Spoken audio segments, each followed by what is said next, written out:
Da, da, da, da. Da, da, da, da, da, da, da. Gee, we're alive. Hooray. We are now like, oh, God, get me raspberries out the way. Just pick raspberries off my raspberry bushes. So I haven't got very many. They're not bushes. They're one bush. Nice. Okay. But Hi, Belinda. lovely.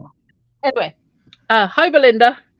So, looking at what I've been foraging and things I've got in other ways, like buying, because I don't have everything here, so I have to do something to try and get hold of some of the other stuff.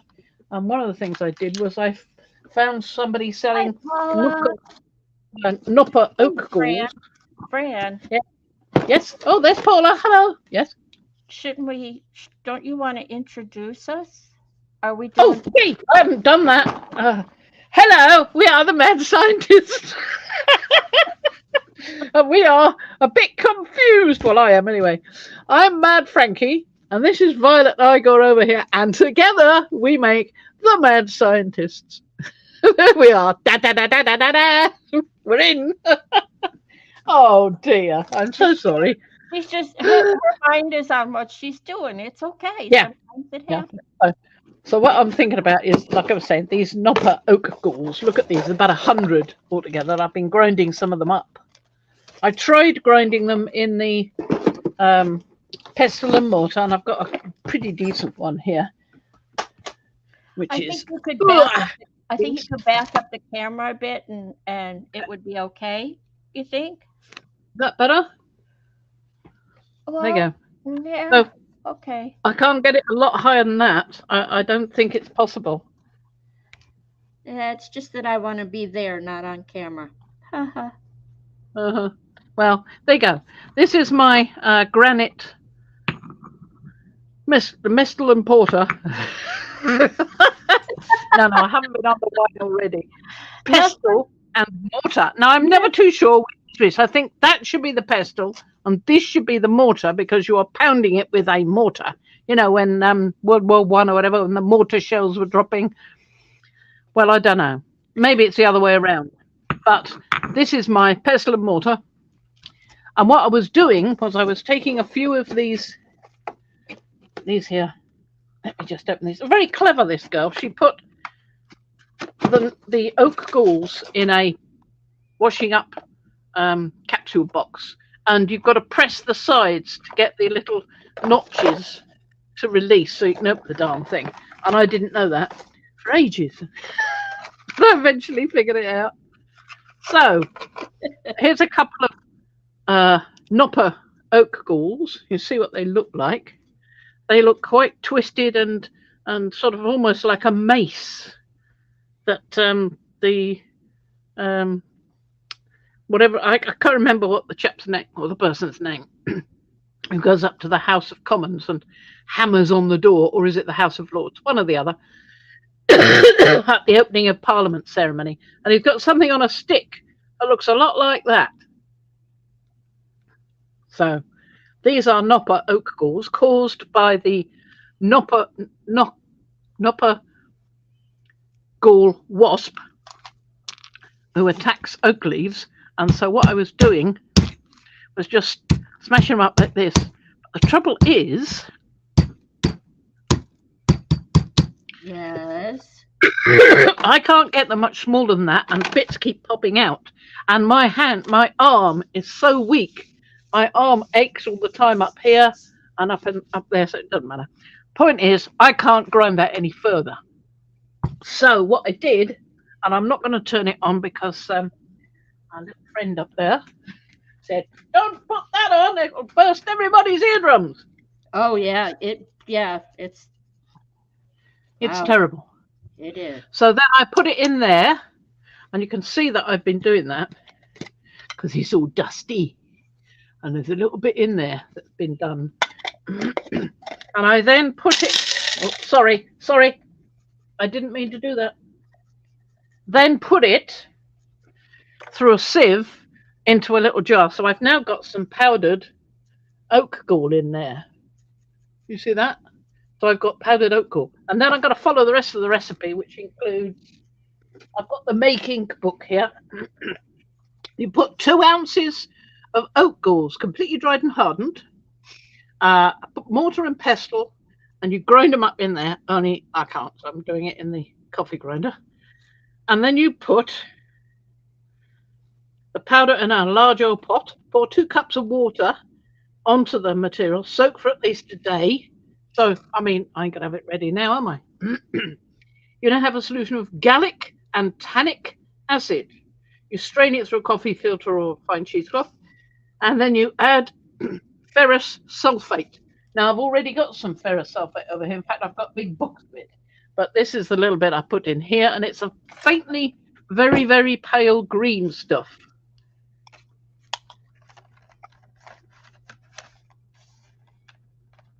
You know what I mean? It's sort of almost white. It's so pale. Yeah. Ferrous sulfate.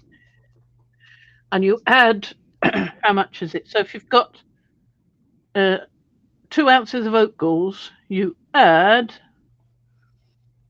Hi, Janice. Hi, Colleen. Hi, Diane. Hello, Janice, Colleen, Diane. 1 ounce. So it's 1 to 2. 1 ounce of ferrous sulfate to 2 ounces of oat galls. If you're using the supplements, they will need to be ground up into a fine dust. What's the supplements? What is that? Uh-oh. Does ferrous sulfate come as a supplement? Does that mean it's in little capsules you've got to open up? Well, anyway, I've got the kind you put that uses a fertilizer or something like that, so that's okay. It's already a powder, so I don't need to worry about that. If yours isn't a powder, you might need to grind it up. And then you mix that in with the solution you've got from leaving that to soak for a day in water. And you add a couple of drops of gum arabic to that solution, and then you put a lid on. And that appears to be it. There's no other instructions at all. It does say that the oat gall ink will darken on the page as it interacts with oxygen. And it does over time eat away at plant-based paper, so vellum is a more durable choice. Yeah, like I can afford blinking vellum. No way. So wait a second. So you're saying ferrous sulfate. Ferrous sulfate is a type of iron. Jan wants to know. Yeah. Ferrous means iron, so ferrous sulfate is iron sulfate. Yeah. So it will eat away at regular paper? Yeah, but I think it takes a few hundred years. Oh. Because we've still got documents that have been written in that ink from, I think Leonardo da Vinci used it. And it lasts a bit, you know. Well, and that's why it's in a museum. You only touch it with gloves because it's degrading. Yeah. But also it's quite severe on metal. So if you've got a metal pen nib, don't use that with oat gall ink. Use a glass pen nib, or even better, use a paintbrush, which is what I do anyway. So there you go. So that's oat galls. So I'm going to have to do the same thing, the grindy and the whizzy and the powdery, with the other things I've got here. These are the things I've been foraging. Ignore these. These are just old nasty cherries I thought I might better get something out of. But these are pine cones off my fir tree. So I'm going to try those. And I've also got this strange looking thing, which is a little cone of, I don't know what, it might be alder. I have heard of people, I've seen some alder cones and they look faintly similar to that, but I'm not sure because there are a lot of trees that have those.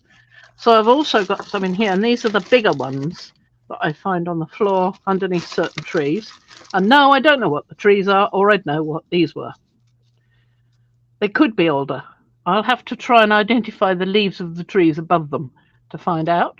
But there's some that I can put grind up in a similar way. That'll probably grind up quite easily because it's a lot softer, more papery, more so than the oat galls or these pine cones. So that's another one to try because I've seen someone try that. And then another thing you can do is cherry. You're supposed to be able to get some ink out of cherry tree, and you can certainly get sap out of cherry trees, but I don't know, maybe mine's not that kind. It's the kind that you peel. You're told when you buy your cherry tree that you peel off the outer skin and it reveals this beautiful mahogany stain on your cherry tree's trunk. So if I go I out pulled. to cherry trees and try to pull anything off, he's liable to get a lawyer. Yeah, well, those are very young as well, and they're probably not the same variety as this one. They're certainly not the same variety as the one that was stopping us from growing anything in the greenhouse that we had to cut back. Yeah. So that's a different kind of cherry tree altogether. That wasn't edible either. But I do have cherries growing up against the house. Now, those are not edible either. They're cooking cherries, but I might be able to use them for ink, and they're starting to turn red. So that's hopeful. So I've got cherry wood. Well, we call it wood. It's the bits off the peeled off bark. Leaves this lovely colour behind. Look at that lovely shiny colour. Isn't that gorgeous? Couldn't you imagine writing on something like that? It would be lovely, but it only comes off in little bits. So you don't get a chance to do that. But I've got some of the fallen branches off it as well. Hi, Trey. So that's cherry too. So I'll chop some bits of that up. It's quite dark inside, you see. So it might reveal a nice colour. And then I've also got, well, I've got some bits of bark, or a bit of bark there. I think that's possibly off the pine tree. Because it was. That looks more like an aspen or a birch. Well, it might be birch, but it won't be aspen. I haven't got an aspen, I know that. But we'll see. We'll have to find out whether that produces anything. Oh, and I found part of an eggshell. Oh. I'm always collecting those. So I've got loads and loads of these to try. We'll see what we get with that. And I also couldn't help myself collecting a few of these. Oh, that's lovely. It's not autumn, but I've got lovely red leaves. Ah. Lovely. Anyway, so we'll put all these back in here. I don't think I put the eggshell back in, but I collected quite a lot of those fallen ones, these ones, because there were lots of them on the floor. You might call it forest floor, like garden floor. But yes, we got those. And then I went out again with another bag with a different idea in my head. And that time I found something else. I just wanted to show you the paper gauze I found in that trip. And it's here. I was just showing Violet before we started. That is a paper ghoul. It looks a bit like an old shriveled potato. But it's definitely a ghoul because I can feel it. It's as light as air. It's just made of paper. And if you look, there is a little exit hole for sure where the wasp came out. Yeah? And it's possible that there might be another one there, because some of these ghouls have more than one inhabitant. But if it's on the ground, it means it's fallen off the tree and it's fine to use. They're not depriving anybody of a home. Yeah. Hi, JM. Wasps of any kind. But those aren't the kind that bite you. So, apart from that, just wanted to show you this. Now, I doubt very much if I'm going to get anything out of this, but rather than throw it away, I thought I'd investigate first. Now, what happened was I'd got some nice mulberry ink out of the dried mulberries I bought. And I thought, well, there's still a lot there, and they look quite dark. I wonder if I can get any more out of them. Put some more water in, put it on the stove, forgot all about it. Then I smelt this funny smell. So I had to go out and find out, and there was this room full of smoke. And the pan had a glass lid, and looking at the glass lid, it was glowing amber. I very nearly set the kitchen on fire. So after I take that off the hob and cleared all the smoke and tried to then thought about cleaning the pan, there was a lot in there. No water, but a lot in there. And I thought, if you can make ink from soot, I wonder if you can make ink from carbonized black mulberries. So I put them in a jar. Oh. It's quite dark, isn't it? But I don't know. Maybe I'll get a black out of it. Waste Maybe, maybe. that. Well, yeah, if you don't try, you don't know, do you? So I've got my burnt supplies. I want to try out today my petunia ink, which is basically just petunia flower water, really. Geranium red flower water, which is quite a lovely colour, really, isn't it? It's quite nice. Very nice. Simply super glow to it. And then the calendula is just a little bit pale, but possible. Might have to filter it through a filter paper, I'm not sure. But those three I want to try, because I haven't really tried them, not properly. So it would be nice to give them a little test. Let's move some things off the desk so we're not so cluttered with all the bits.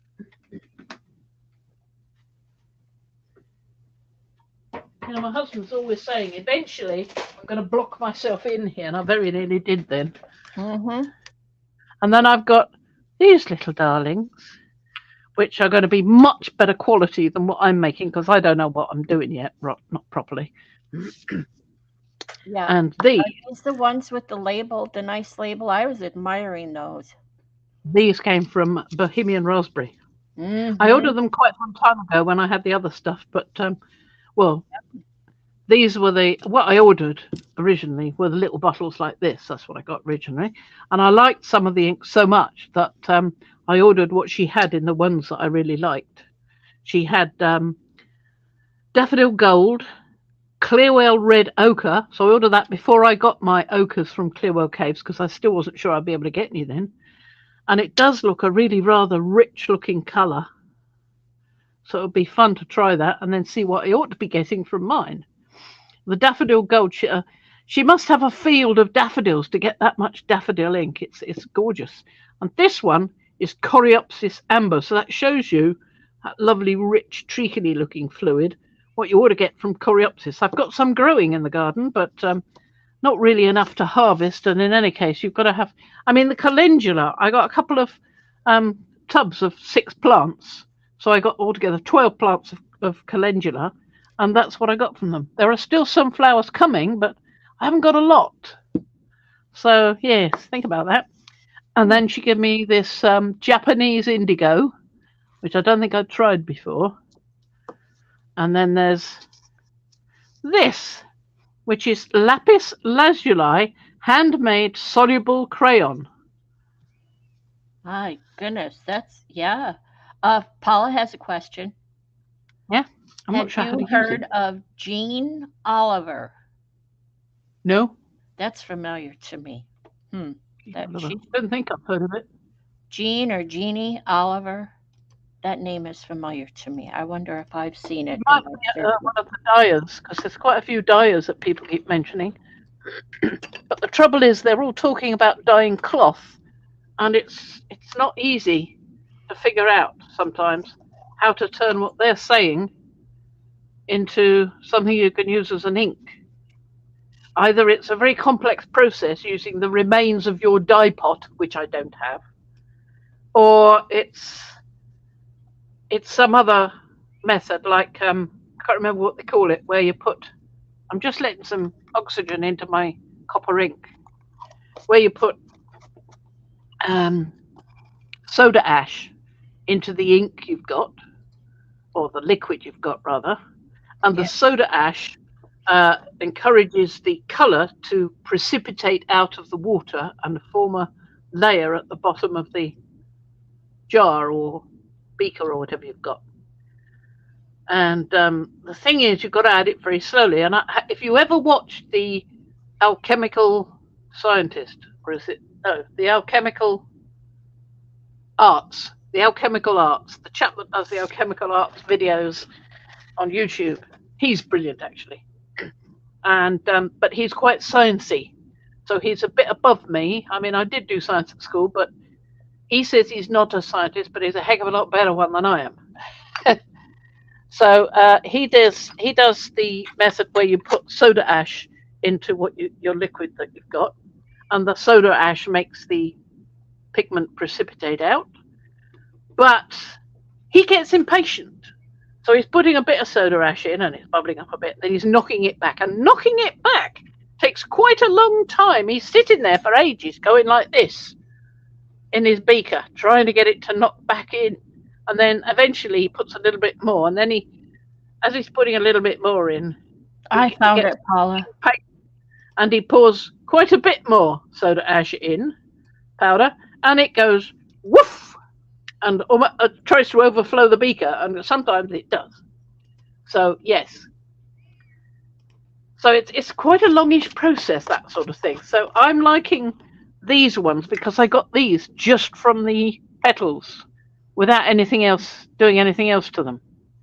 So it's just petal water, that basically. I've added, what have I added to it? Salt and vinegar. Did I add salt and vinegar? I think I did. Yeah, because I was following her recipes to see what would happen, you see. So I got, no, it wasn't salt and vinegar. It was salt and alum. That's it. It was 1/8 of a spoon of salt and 1/4 of a spoon of alum in each of these. And it did change the colour. It deepened colours. This one was quite pale. It was almost that sort of colour, but not quite as vibrant. But adding the alum turned it this lovely colour, which I'm not entirely sure what it is, but let's have a try and see what it is. That's the only way. Yep. And I was just going to say, they also got these 2 little eyedroppers with this set, so that's nice. Lovely. I'm going to put that in my tin with the others. Paintbrush. Let's have that one. And I've got a thing of water there.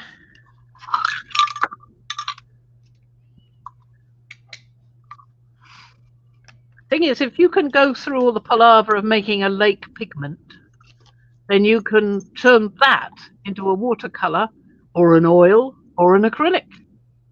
So I quite like that idea. Sounds pretty good to me. So this is a purpley color, but it's quite faint. So I think what I shall have to do is boil it down and see if I can reduce it. This will mean taking a book into the kitchen so that I don't leave the room and let the smoke envelop everything. Again, so that's that one. That's the purple petunia flowers. So they were a lovely purple. It's going a bit green there. I found anything that's blue or purple seems to go green as soon as you put it on paper. Now, that was a question I wanted to ask Patricia. So if Patricia or Mariah, either one, are here, I'd like to ask, what is an acid-free paper? Because I think it's the acid in the paper turning these inks a different colour. Because if you add acid to that, it will go green. Well, now, the Wet Strength Carnival, isn't that acid-free? Is it? It's quite delicate, though. It would be difficult to paint on it. I'd like something of this kind of quality so that I can paint on it. All right, look through your... I have to think about this because I know it'll label it. You want acid-free paper. I know it will be on the... Then at least I can eliminate that possibility. Yeah. And Mariah agrees with you. It's probably the acid. I don't have any of my books here.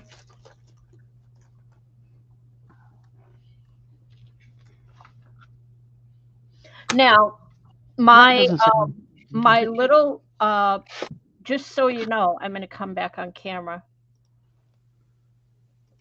My little, my tiny... It says acid-free. Acid-free. It says this is acid-free. Okay.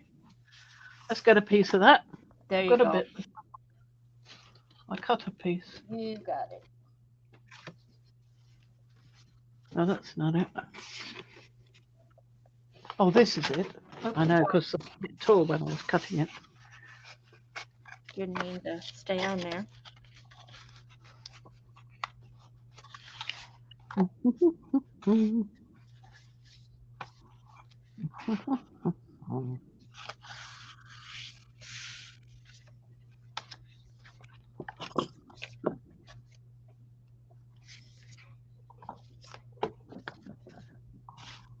Let me just Oh, she's talking with a paintbrush in her mouth. the paper somewhere. Mhm.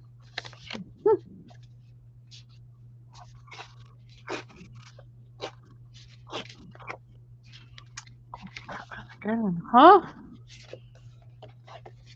Out of that paper.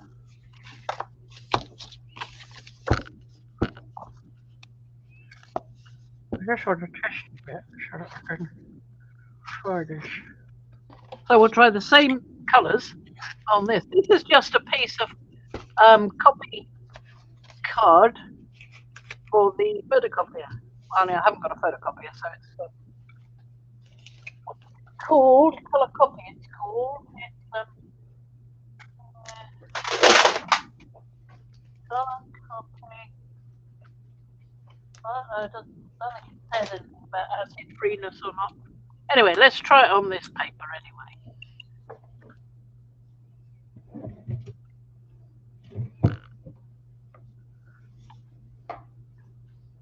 So that's the petunia.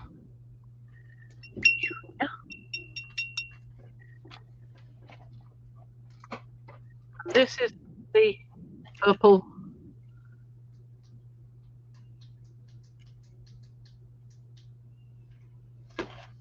No, that was the red geranium. This is the purple petunia.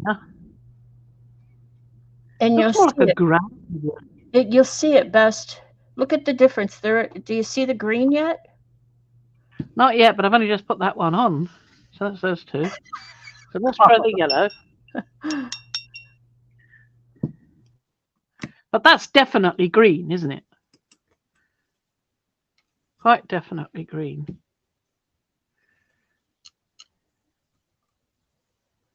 This is so light I can barely see where I put it. You wait till we try the Coreopsis amber. It's going to be a huge difference.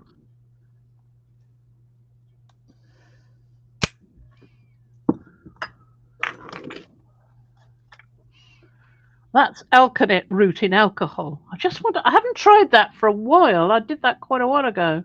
18th of June. It's now the 3rd of July. Paula's over there enjoying gin and tonic. She's not passing a bottle. Oh, that's nice.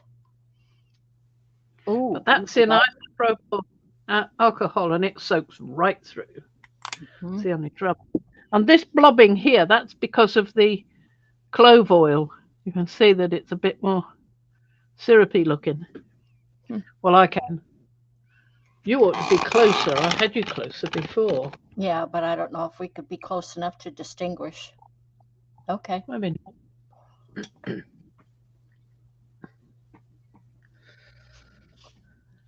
Alkanet. Petunia. A purple petunia. No, purple petunia. It's okay, Trish. You go take care. We love you. Thank Geranium. you for being here. Oh, bye-bye, Trish. Thank you for the thumbs up, too. I'm going to try that on there as well. So I tried it on there, but not on there. See if there's a difference.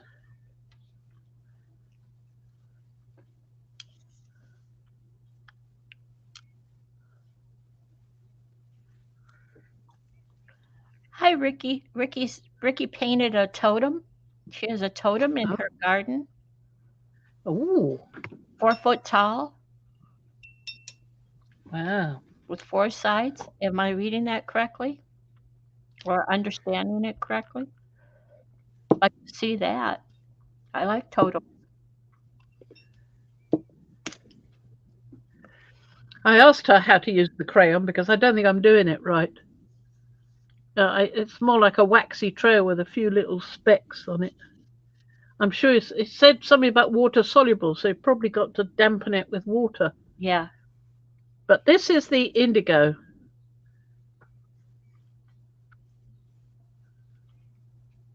Now, just so you know, that bottom part of your paper is off, basically off camera. Can't see it. There you go. Now we can see it. Yeah. Well, I can't hold it there. I'm going to have to move the stand a bit. Yeah. Because that's the desk. There's nothing much I can do about the desk. Yeah. Okay, Jan, thank you for being here. We appreciate it. Don't forget, thumbs up. Give us a thumbs up. There We you need go. some thumbs up. We are now at Yep. 850 subscribers, and for all you subscribers, we appreciate it. Good Lord, are we really? Yeah, we've gained 8 subscribers in the last few weeks. Wow. Also, if I'm not mistaken, YouTube has changed their rules to where I don't know all the details. Maybe someone else does. That it used to be you had to get 1,000 subbies that stuck for you to be monetized, and now they've changed it to 500. Oh, really? Yeah. God, I thought you were going to say they changed it to 2,000. No, they lowered it. I don't know why. I don't know details, but I used to earn a bit before they started making rules like that from the adverts they yeah, insist on putting Julie. up. Yeah, I didn't hear it from Julie. I got notifications, but I didn't go. I haven't had a chance to read them thoroughly. And then I noticed people were posting about it in YouTube. Um, Apparently, Julie Torrens talked about it in her stream. So Lovely. Look at that.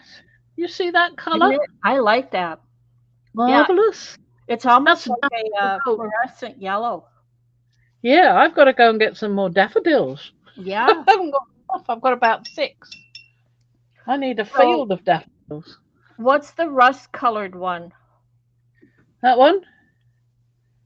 That was Coreopsis amber. Okay. That was a Coreopsis amber. Simply, that's the one that looks like sort of a cough medicine in the bottle. Lovely. I've got some horehound out there. You can make cough medicine out of horehound, no problem. I like to eat horehound candy. Mm-hmm. Ooh, do you? Yeah, Now this I haven't had any in a few years. is Oh wow, that is nice. Clearwell Red Ochre, as she's called it. Well, from here it's got a dark copper look. It does look like a brownie copper, doesn't it? Mm-hmm. Coppery. She's got Well, some I nice- was looking at my pokeberries growing out in the garden. They're forming into berries now. The flowers are still at the tip of the stalk. You know, there were sort of flowers going up the stalk, Mhm. and they're still at the tip. But down here, berries are forming. Woohoo! They're green, but well, we'll have to see what happens, won't we? They should be turning a juicy purpley black. So where you purchased these from, is she in Great Britain? Is she in the UK?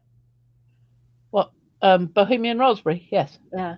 So can you go to her house and visit and learn how to make these? I asked her that, or something close to it. Yeah.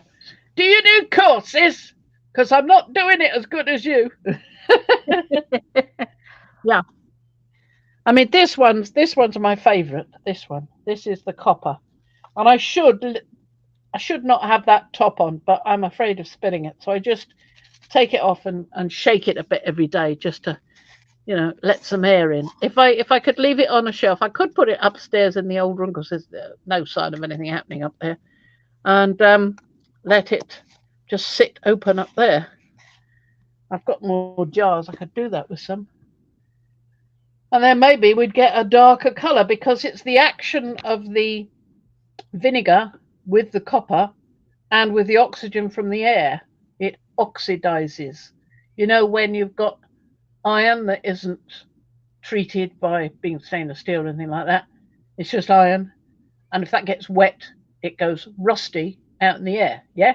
So it's the contact between the air, the oxygen in the air, and the whatever's in the water. When the rain comes down, it's a little bit acidy. Yeah. It will. That's why you get rust. And the same thing is happening here because I added vinegar to this. Yep. So that's my acid in there, and salt. Salt helps it to work a bit as well. So yeah, there we are. So we've got some things that could be painted like I've still got to do the rest of this. Frankly, I could use this one for it because it's not the same colour as the copper, but it might be quite good on the stems. As a What do you think? contrast Have a color. look. Yeah. Perhaps with a little bit of the Well, gold to brighten it up here and there. keep in mind the big one, the one you just pointed to, that's on the acid paper, isn't it? And this is acid free, and there it is on the acid free.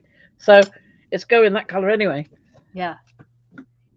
Oh, I wanted to tell Mariah, I'm going to interrupt you. I wanted to tell Mariah how, I mean, I literally drooled over Akiko's book this morning. All your journals were just gorgeous, if I didn't say so. But Akiko's, holy cow, smokes. She's got vision. Really love seeing her book. Yeah, I need a drink of water. Yep. And I'm so sorry she has to work 60 hours a week and can't do more. Wow. Yeah. I know. I lived there, Yeah. so I know what that kind of work play life is like. But wow, what she did with what time she had. Holy cow. I think I will, I think I will do that. I'm going to make this higher. I'm sorry if you can't see so well, but I need to see. Yeah, exactly. So I'm going to use the petunia purple because it's giving me a decentish green there. I'm going to put some down there. I think I'd rather have the pointy one. And I think I showed you. I was doing watercolor the other day. And my hand, I wasn't paying attention to what I was doing. I'm going to bring my camera up. You just keep going. My hand just kept going, and I ended up using it as I was watching myself like a crayon, like you color with crayons. And I'm like, this isn't what I want. But this is one of the pieces that I played with.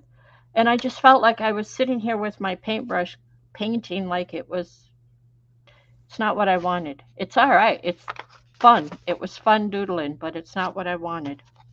What did you want? Well, I'm going to show you. I turned the page over here. That's just a wash. And I started fiddling with the color and the paintbrush and checking my hand movement. And so what I have here is, I'm going to hold it up. Ignore the flower. I was playing with that. I wanted to concentrate. But you see the colors there? There's 4 colors in there. Oh, right. And yes. they're more along the line of a wash through there, I think. Exactly. Which is so much, to me, it was, I don't know why I went there. It's just wrong. It's just completely wrong. But I felt it's nice. There's nothing actually wrong with it. Well, it was wrong in what I wanted to accomplish. Yeah. Put it that way. It's not ugly. It's just doodling, but it's wrong. It wasn't what I wanted to accomplish. And that's when I keep telling myself, you need to practice more. So I kept paying attention. I watched how much water I used, where I moved it, the direction I moved it, and the heaviness of my hand. I actually picked up the paintbrush, the first one, and was painting like this. And I'm like, no, this isn't working. So when I got to this one, I picked up the paintbrush like this. That's a way of creating more expressive art, whatever medium you're using, whatever kind of paint. Yeah. I was watching something the other day where she was saying, showing how to do expressive art, and instead of painting like this, like I'm trying to, oh, sorry, I'm not both there. Yeah. Instead of painting like this, which is what I'm doing here to get it into the exact place I wanted, she was painting like this, with her hand at the other end of the paintbrush, So it's kind of what I did here, and I used 3 different size brushes. Yeah. I used, just for the heck of it, I used these 3 brushes. So they went down differently. Colleen, honestly, I was doodling. I wasn't paying attention. I grabbed the wrong book. This is a drawing book, drawing paper, not mixed media, not watercolor paper. That had there was a reason it did that. And this. So no, I did not wet the surface first initially because it crinkled, if you could see, just with what water I did use. Then I don't wet the paper first with this, what I'm doing, mainly because my inks are so watery anyway. Yeah, right. I need to get as much water away from it as possible. And then I was fiddling with this. This is just a coffee filter box that I cut up, and I've been fiddling with it. And I started laying things down. And this is watercolor, Posca pen, gel pens, and micron marker, all used on this, different things. Yeah, lovely. Well, I was playing with different substrates, and I know what drawing paper will do. Drawing paper will pucker. It will just pucker up. And quite a lot of papers will do that anyway, even if they are for watercolors. That's why you see watercolorists taping the paper down. Yep. To keep it flat. Yep, I saw that. And so I did pull some out, and it's over there on the other table. I don't have it in front of me. That's watercolor paper that I'm doing the swatches on. Yep, I thought of that. Yeah. Good. So that is not finished. What I shall need to do is to go back over that with the petunia ink again to get that pale green intensified a little. But you can see where it's going. You can see that it is. I was going to ask you, could you hold it up closer? Yeah, absolutely. Yep. You can see that this is still quite wet. Yeah, this bit. I'm going to, Colleen. Thank you. I am. I have some. Okay, Belinda. Bye. Thanks for dropping in. Hope you can watch the replay sometime if we don't have a backup. Yeah. Hi, Mary Ellen. So I'll put that down over here because I don't want. I'm going to go back up. P's book made Paula cry. You mean Akiko's book? Yeah. It was just beautiful, wasn't it? I was explaining to my husband. He's jokingly, he's called my craft stuff or crap, CRP, just because he likes to mess with me. And I said, look, honey, this is what we like to do with our craft. We turn it into works of art, what we call works of art. And that was Akiko's journal. Well, I'm going to have a go at this. I think I might use red cabbage on this one because I know that's quite a darkish green. I'll just take my headphones off and nip and get it. Okay. Regardless. Okay. Only over the other side of the room. I won't be long. Colleen, my goal is to just keep practicing and learning more. And I think that even if I'm told or shown, until I do it myself, I don't comprehend it. Does that make sense? So when I was sitting here and I paid attention to how I was holding the brush, how I was moving the brush, and how much water, I'm paying attention. I had 5 minutes to pay attention. And that's when I felt like I was getting more comfortable with what I was doing and where it was moving. So my goal is to learn and accomplish.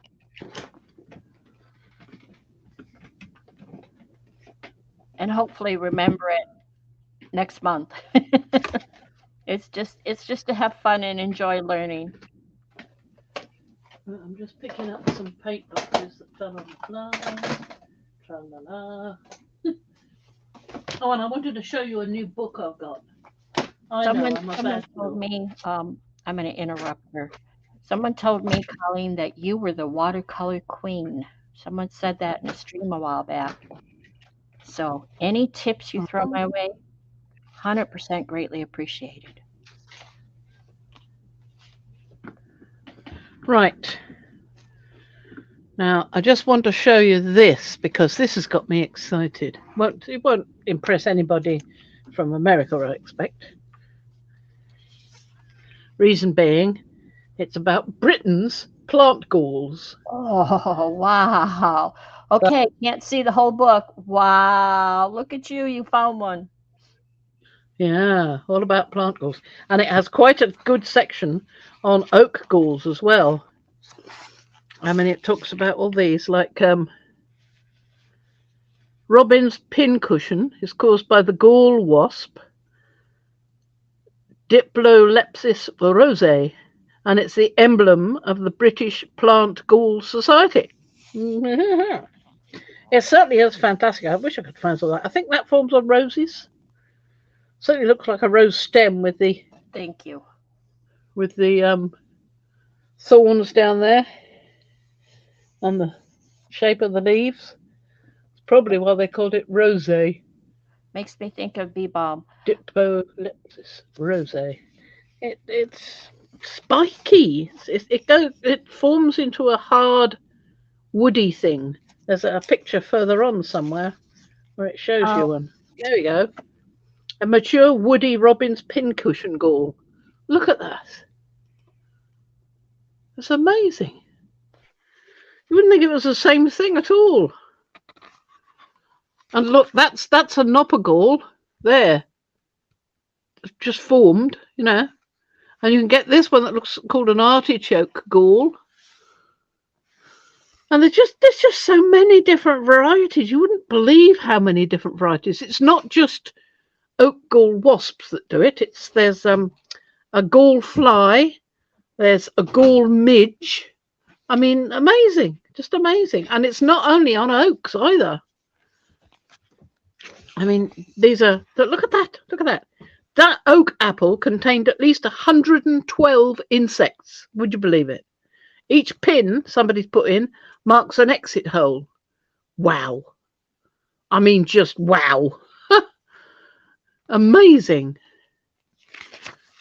All these different things. Look at that. I'm sure I've seen those before. I had no idea what they were.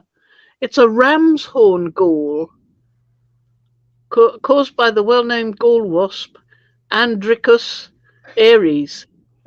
Well, Aries is the ram, isn't it? So there you go. And yeah, fabulous. A green one and the brown one. So you're going to start looking at deformations up with new eyes. And look at this one, a hedgehog gall. Wow. It's just amazing. I mean, they just come in different shapes and colours. So there's the nopper gall again. That's a dried one. That's a green one. I've got the dried ones. And it's just amazing, some of them. I mean, look at that. It almost looks, it looks like somebody's painted it with that sort of reddish stripe, pinky stripe. And look at those. I don't know what they look like. Weird. They look like little lemon squeezers. Don't you think? Lemon squeezers. Yep. These, I would love to find some of these. I'd love to find some of these. This is a cherry gall, induced by the asexual generation of the gall wasp, Cynips quercusfolii, between 15 and 22 millimeters in diameter when mature. You find it on the underneath of oak leaves. But look at this one. Look at this one. Isn't that beautiful? All sort of stripy. It's like marbling. It's weird. Wonderful, wonderful things. Just amazing. Forget it, everybody. She's lost in the book. It's a beautiful book, but she's lost. Sorry.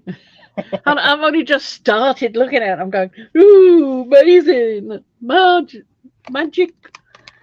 It is. It's magic. Right, let's see if we can do a bit to this. I'm going to use the red cabbage and vinegar on the leaves, like I said, because I think that will work. I do like being able, I mean, I know these inks are quite watery and all that, and they take a bit of getting used to. You've almost got to leave them to dry before you can put another lot on to intensify the colour. But it's fun. It's well, I was going to say, to use your own inks. They don't reactivate, do they? Or do they? Yes or no? Uh, uh, only a tiny bit. I think if you they are staining, you see. So if you put some are more staining than others. I mean, for instance, if you were using the ochre, you can imagine that's staining, whether it's a handmade thing from ochre from Clearwell Caves, or whether it's the one I've made myself, my handmade one, or whether it's a yellow ochre or a red ochre that you buy in a shop, because they're all made from ochre and they are known as staining. So they don't mix and lift off. So you've got a watercolor that doesn't lift off as well as something else, something lighter. And yellows are known not to lift off as well. So yellows don't lift off very well. I don't know where I picked that up. I heard about that recently somewhere. So those ones won't lift off. Can you move the camera? Well, I know. Where? Well, because I want you to be comfortable with where your hand is, but you need to get the picture more in the center. So it seemed like move the camera. Doesn't seem like the camera's going to cooperate. Is that better? Whoa! No. Not very. Just a minute. You were just off to the left, and I know that it was throwing Let shadows. me tighten the string. Yeah. Here we are. I'm tightening the string. She's tightening the string, folks. Getting the string tighter. Well, and here's the thing. That's a bit better, isn't it? And Fran knows this about me, and she always encourages me to go. Whatever I learn, I still will wander off in my own direction. And so if someone starts teaching me watercolor, it's like, okay, I get it, but what if I do this and what if I do that? See, it's not Fran's fault. I've always had it's that. It's not a fault at all. It's not a fault. It's good. Yes. Because what's happening is your interest has been caught by something, and you will learn more that way than you would if you just sat there going, yes, okay, right, yes, I'll do that. Yep. So it's interest. If you're interested in something, you're going to learn more that way. So follow your interest. Why not? I just meant to say that I had that what if I thought thinking process before I met you, and you've just fortified it for me, because you always. You know what that is? You know what that what if thought pathway impulse is? It's human. We all have that, and just some of us repress it. And I do get a bit irate about how sometimes that is repressed in schools. So kids that had fantastic artistic ideas and enthusiasms can be sort of stifled in a school environment. Mm-hmm. I don't say this happens to everybody, but it certainly seemed to me. You were taught what to do, and if you didn't do that, well, you weren't doing it right. And I don't agree with that. I don't agree that if you don't do it their way, it's not the right way. I don't agree. I don't either.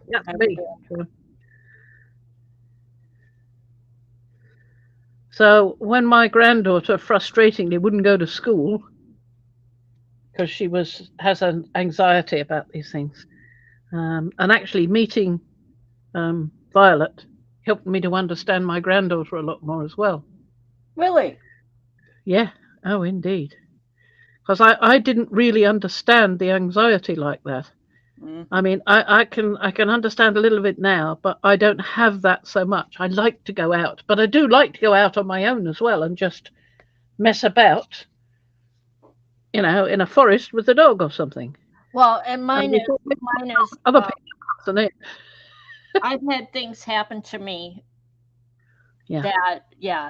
That it's hard to explain. We're not going to get into mental health day here. No. But I'm just saying that if you're doing art and you have an impulse to try something different. Yeah. So because it's not going to explode in your face and injure you, go for it. Yeah, there you go. Good words. As long as it won't explode in your face. Well, and that's the thing. And Colleen's talking about watercolor, the techniques I want. I'd like to learn what is available, and then I'll find my own slot in Yeah, there, the what if or whatever. But certainly. I really think I need to learn, and the only way I'm going to learn is to do it for me, which is why I sat over there at the table and did some, and then I sat here and just playing. Not, Yeah, I tried the faces. I did the faces. That's okay. That's specific. yeah, But when I started working on this card and that paper you saw where it puckered, that was just yeah, form. That was just go for it. Just lay down paint and see how it moves. Watch how the yeah, water moves, like I'm watching you right now. yeah. Well, Watch this how, is too watery for me, really. yeah, it is quite, but you're moving it really nicely. I don't I see, find that this Chinese brush with the long tapered tip is beautiful to use for this sort of thing. It really is. It helps a lot. That's what I find. hmm well, and that's what I said. I used 3 different brushes on that one little piece of paper of just moving color. I was just moving it, just wanted to Hmm. see. And then I was, like you showed me the other day, um, pull some up. You can use a napkin or a kitchen towel to pull some up. You could also use your Yep, brush to pull some up. yep.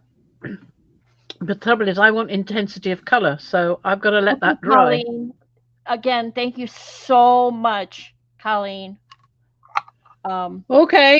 Have a nice lunch. yep, she's Bye, got to go. Colleen. So I want that thingy. There it is. Yeah, Coreopsis. I think it's just the right color for this, and I might add a bit of daffodil to it as well. oh, I like that.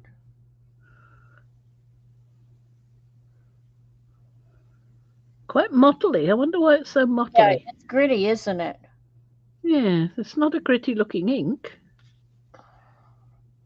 It's laying down like it's got grit in it. Yeah, So I'm wondering if there's particles, minute particles floating in of there that pigment. you're just Yeah, not seeing. maybe it's just not been filtered. Mm-hmm. That's why you filter ink so that you can Okay, get rid. Paula's got to go too. Thank you for being here. Oh, bye, Paula. Thank Oh, you. yeah. Bye, bye. Oh, I watched last night I was listening mostly to Oh, Pat. was it Paula who sent Paula? Are you still there? If you were the one who sent me that link to making those inks, I went down the rabbit hole. It was a playlist, and I just started watching all of them. So if it was you, thank you very much. Great fun, and I'm still watching and looking at them. I sent you, she was talking about Jean Oliver, and I sent you the link to her free classes or one of her free All right, I don't think I've seen that yet. on making inks and whatever, not for cloth, for painting. But Uh huh. Good. I was watching Patty Tolly Parish and last night. I think it was last night. Oh. And mostly I was listening to her while I was doing a jigsaw puzzle online. And she started using paper that I had already heard of from somebody else. She got some, when you go to the doctor's office and they have you lay on that sofa, that bed, whatever, gurney, Yes. whatever you call it. They pull paper, a sheet of paper down so that you're on a clean paper. Yeah. Well, it's the paper from that. It's medical paper. Uh-huh. Yeah. I think she mentioned something about that earlier, didn't she? About Yeah, a and week or so ago. she bought Somebody did. a ton of it and a roll of it and was using it to do gel plate last night. Uh huh. Very Lovely. interesting. I had heard of that using that paper before. Well, maybe that was what I heard a few weeks ago. Mm-hmm. I thought it was Paula, but come on. Because more than once I've told Russ, when you go to the hospital, snitch some for me. And he's like, I don't go there. I go to I'm like, okay. He's in the other rooms. He's not in the patient rooms or the waiting rooms or whatever. Good color choices here. I'm not happy about those particles. I might have to try filtering that ink. See if I do anything. Right, Paula. Paula says that paper is amazing. It makes me think that it's a little bit stronger than newsprint paper, which I have a lot of newsprint paper. I have a whole bolt of it. Yeah, I've got a lot of that. Yeah. Yeah, but the way she was showing it, I think, and because I've been on the paper in a doctor's office, I think it's just a tad bit thicker or heavier or whatever than newsprint. So I'm curious, but I wasn't going to go buy a whole bolt of it. Oh, I didn't mean to have that much. Never mind, we'll just spread it into here. I was going to do something else, but never mind, it's too late now. Let it dry, and then you can cover over it. See, this is yellow, so it's not going to lift off as much as I'd like it to. So Right. you can still see the stain, but it has lifted off a bit.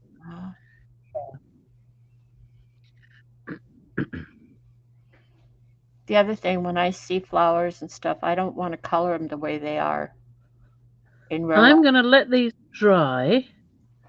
You don't want to? Why not? I like my colors better. Oh, I see what you mean. Yeah, sort of color them purple. You do get purple coneflowers, though. It's a bit difficult to find a coneflower. They're one of my favorites. But I color more like Willy Wonka colors, you know. Yeah. Like a Willy Wonka garden. I'm going to put this yellow down on here first, all the way.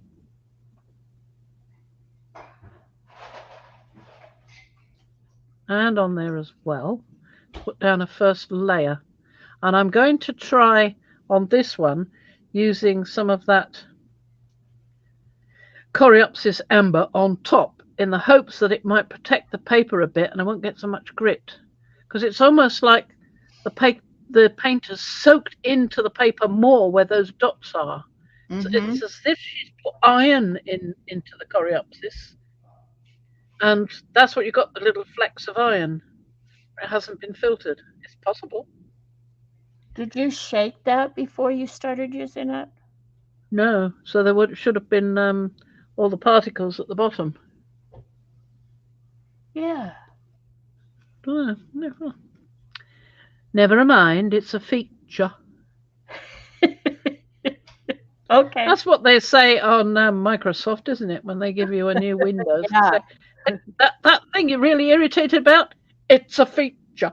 Yeah, we did it on purpose. For you. And I feel like saying, you rotten word. Bad word. Okay. How dare you give me viruses and then say that it's a feature? So there we are. That's that. I've got to put another flower in here. I think I've got some stems, so there's got to be a flower over there. Yep. Paula says massage therapy paper rolls. I thought when I looked it up years ago, it was just medical paper.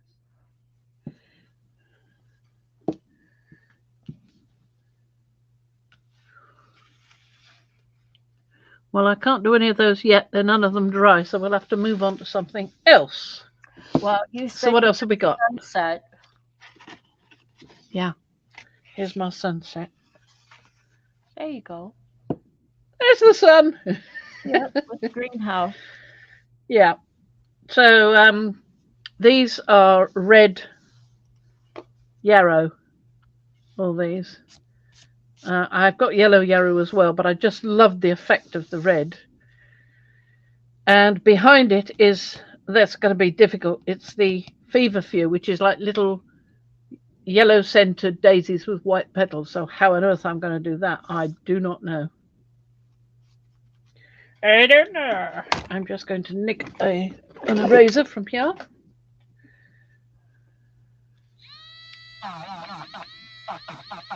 No, it's not coming off. I think it's paint. I thought it was pencil, but I don't think so.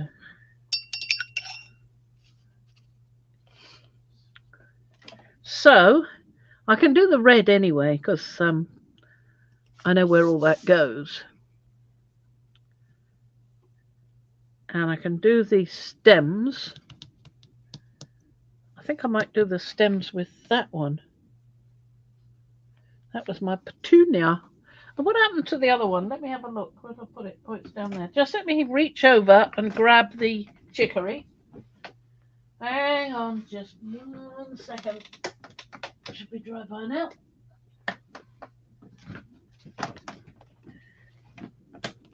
It's looking drier, but it's quite faint, so I'm going to add some more of the petunia to that.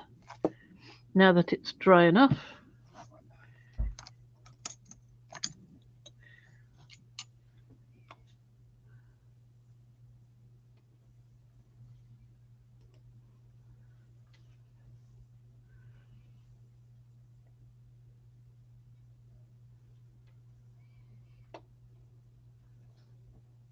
To the leaves.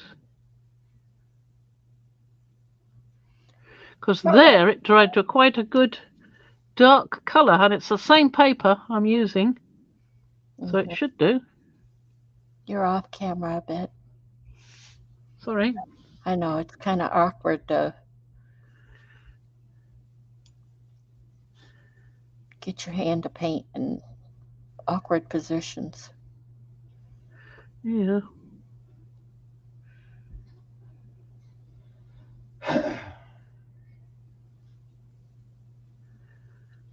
We've finally got the guys coming to do the, well, do the resin pathway tomorrow, if it doesn't rain. Oh, good. If it rains, we're in trouble. Because we'll miss our little slot. Oh, I beg your pardon. That make you sick. Sorry. I need to get up to this one.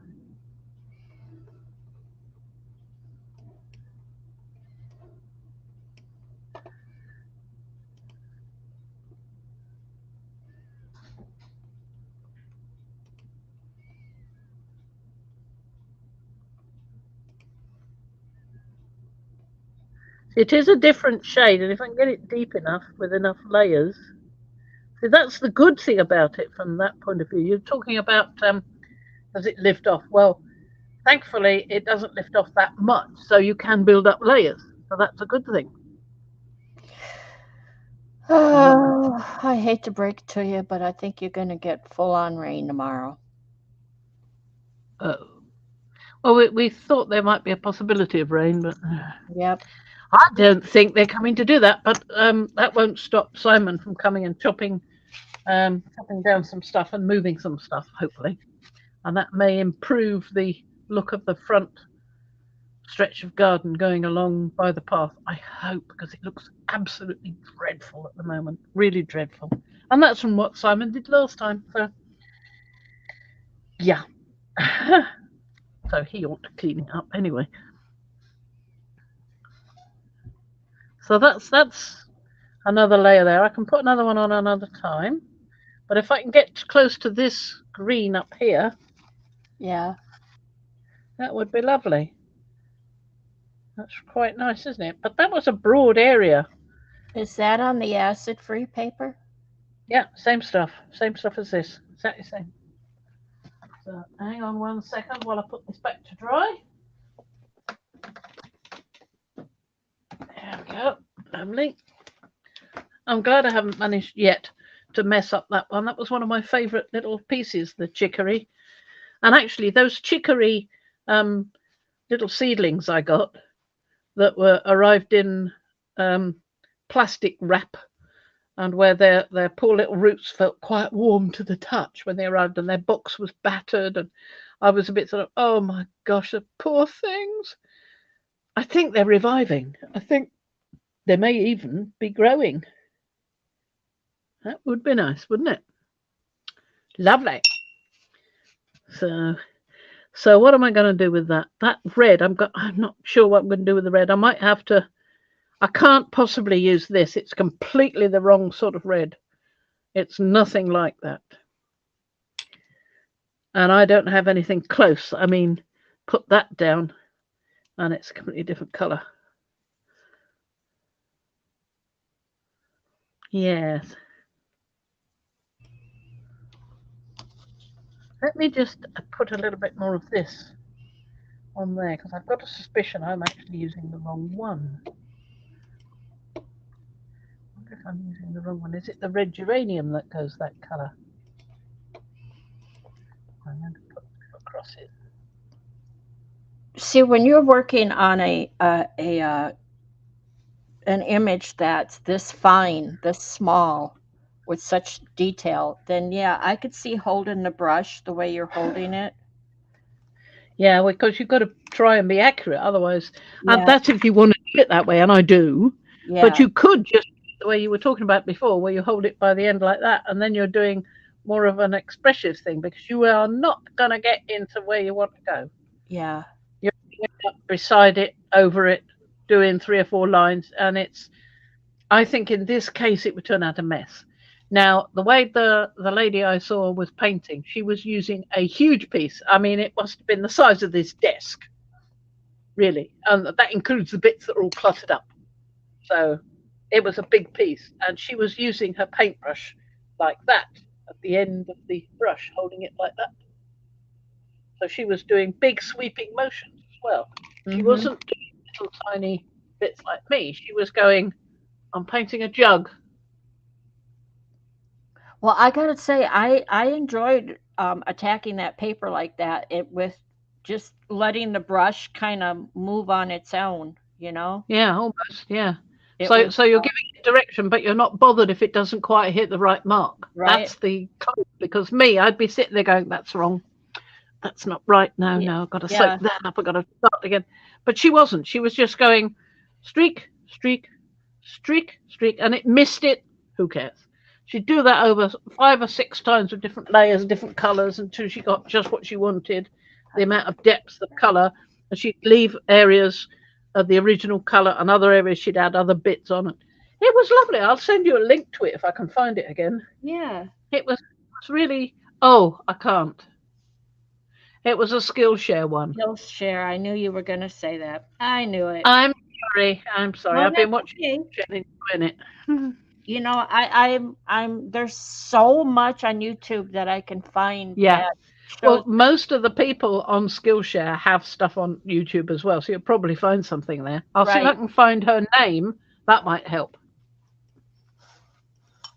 And see if I can find her YouTube, because I'm sure she links to things like that. Yeah, because it's like one day I can watch a video and then like 3 days later I can finally sit down to attempt it. Mm. So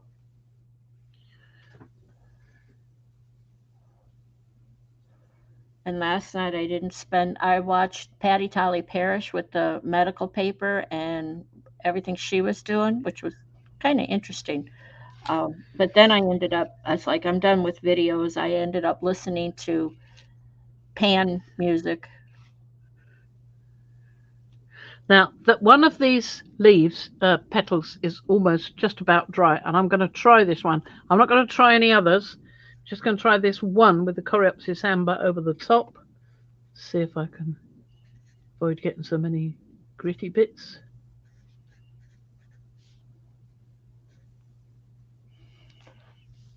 That does look better, don't you think? Mm-hmm. That doesn't look gritty.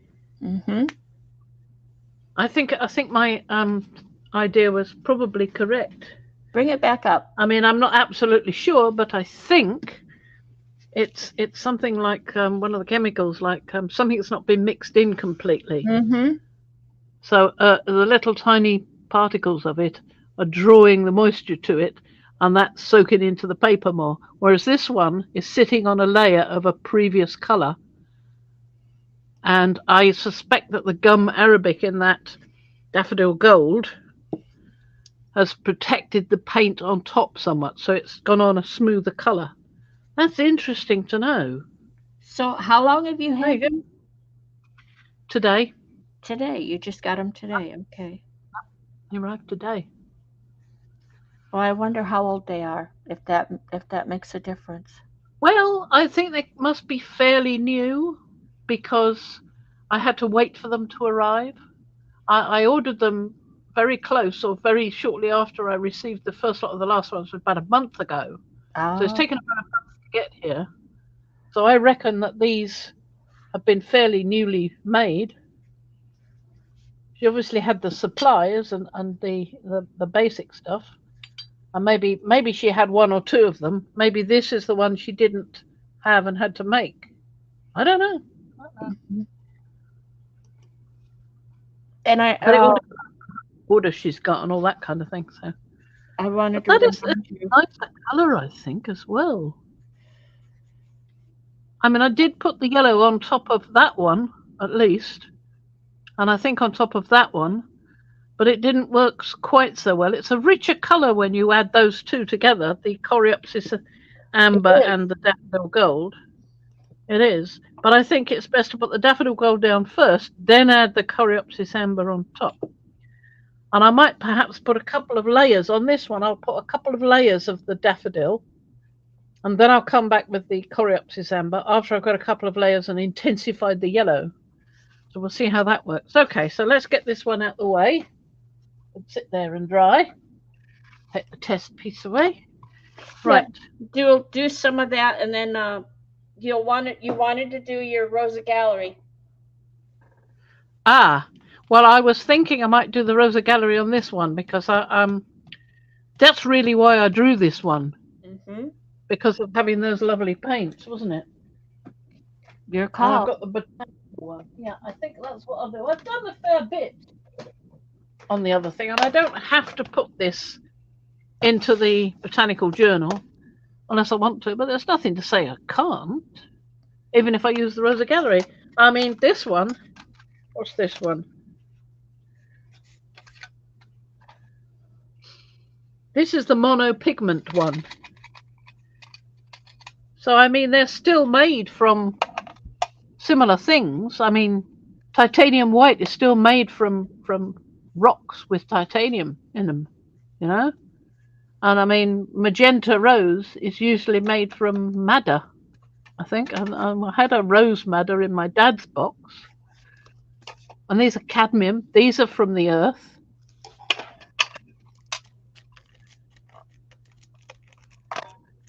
But let's start with this one, because there's more in this one. There's I think 24 in this one.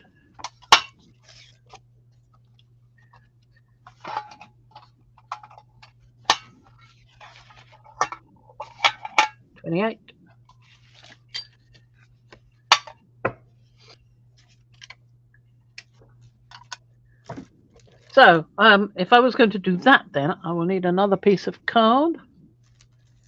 Well, I don't really, because I've got it here. That's the colour I want. That colour with a touch of that. So I've got madder red and bright red. Those are what are going to colour that. Okay. So I think that's what I'm going to do. Well, I got 10 free sheets of watercolor paper with my Artistro watercolors. So I pulled one out. Come to think of it, I got some, didn't I? Yes, you did. I thought so. Yes, you did. What do I do? But instead of sitting here playing on the whatever I grab, I specifically grabbed the watercolor paper so I can do what Colleen said.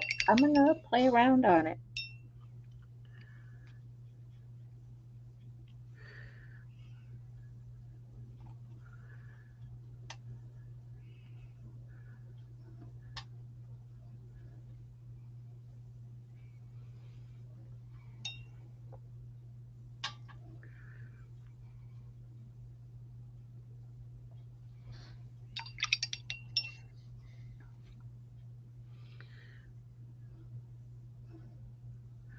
That's what I want, the mix between the two.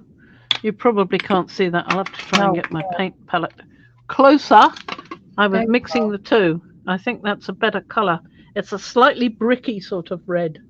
Mix of this and this, of the madder red and the bright red mixed together. That is going to give me exactly the right colour. And I can always give it a little bit of the bright red as well on top as a second layer to intensify that.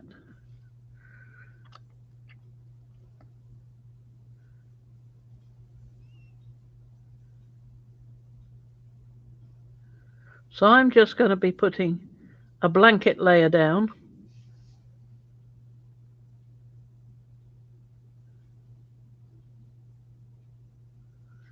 On these.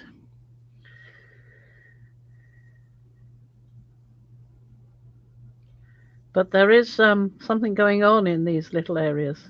And I took a close-up of one of them. Well, not a close-up, but I focused in on this one because in the original photo it was not focused in. It was fuzzy because it was too close. But on that one, you can see that there are little tiny flowers in there. But I'm not going to do little tiny flowers. What I'm going to do when things have dried is I'm going to suggest little tiny flowers. Do more of an impressionistic version. You've got my attention. Who has? You. In other words, Me? I'm paying attention and I want to see the suggestion. Yeah, so do I. Okay, so you dip in the other. You're dipping in the other, so you're. Yeah, I'm adding a flush of the red there to brighten it up a bit. So I'm going on to this one because I want those to dry. I want them to remain a little bit separate. Mm-hmm. And you didn't wet the paper first, so it's Oh wet. gosh, no! I don't want these areas flooding out into everything else. No. Right. That is a conscious decision. That is. If I was doing impressionistic, fine. In which case, you'd wet the whole paper and just drop blobs where you wanted them and see what happens. But no, I want something a bit more specific than that.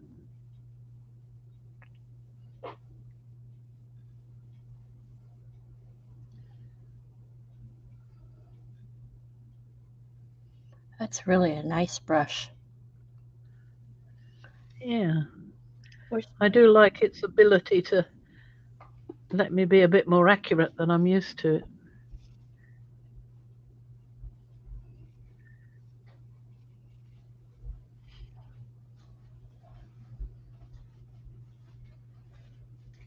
I do have one like that.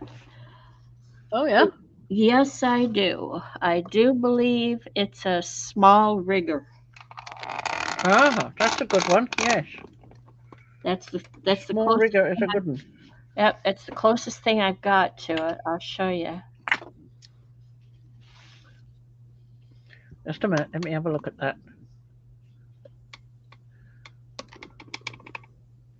Yes, that looks like a good shape. Yeah. Certainly long enough to hold a fair bit of paint. Yes. Right. Yep, Have you got any others in there? What else you got in there? What? Oh. Okay. I'm enjoying looking at brushes. Look what she got.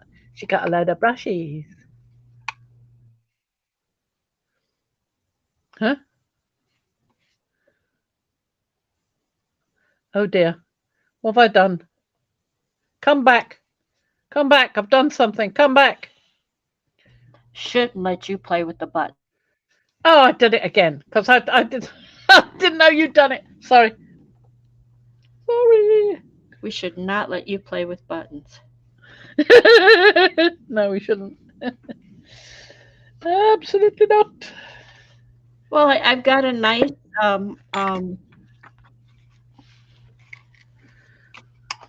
large round. I've got two of them actually, and I was playing with one of them, and I was really liking it. These are not expensive brushes or fancy or Chinese or whatever, or even horsehair or pony hair or goat hair or whatever. Mm-hmm. They're just brushes. Well, for now, if they work, it doesn't matter where they come from, does it? For now, I know it's important because I've seen the difference if you get a good set of brush. Obviously, with your Chinese. Yes, but these were not expensive. I'm sure they weren't expensive. I bought them quite a long time ago when I didn't have a lot of money. Well, I don't have that much now, but I was on a budget, so they can't have been that expensive, or I wouldn't have bought them. Yeah, it's relative. They were from Amazon somewhere. Pretty sure they were.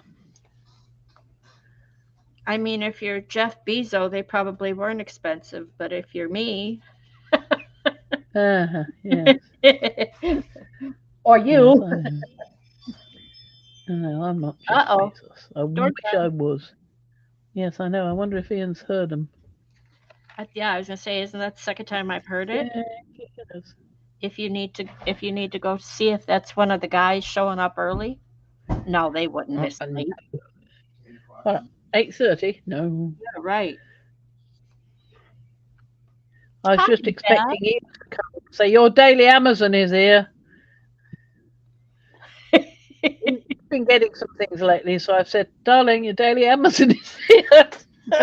The last couple times here, it's been Russ. He had to order stuff for his shaver and something for his camera. And Diane, I'm doing the same thing. I'm having. I just showed my husband my hands.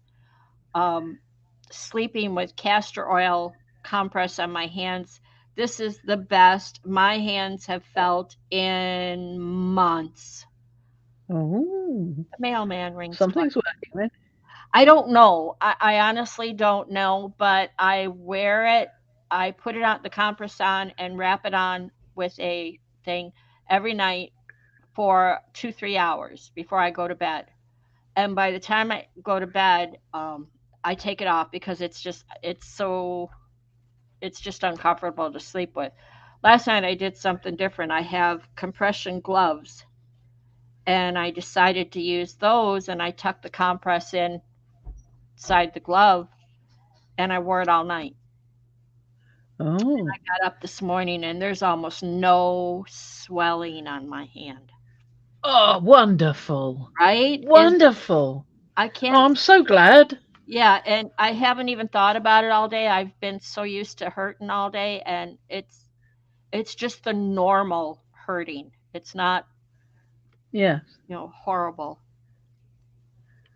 I don't know if it's the castor oil or what, or I know it's not the gloves because I wear the gloves most every night. But last night was the first time I put the So that keep you from clenching your hand all night? hi Kathy. Whatever you did last night. Fran, hold on, I'll answer you. Fran, you're off screen. You're basically off Oh, I'm screen. sorry. Sorry. It's all right. Lid's on. Yeah, you're behind your name and it makes it.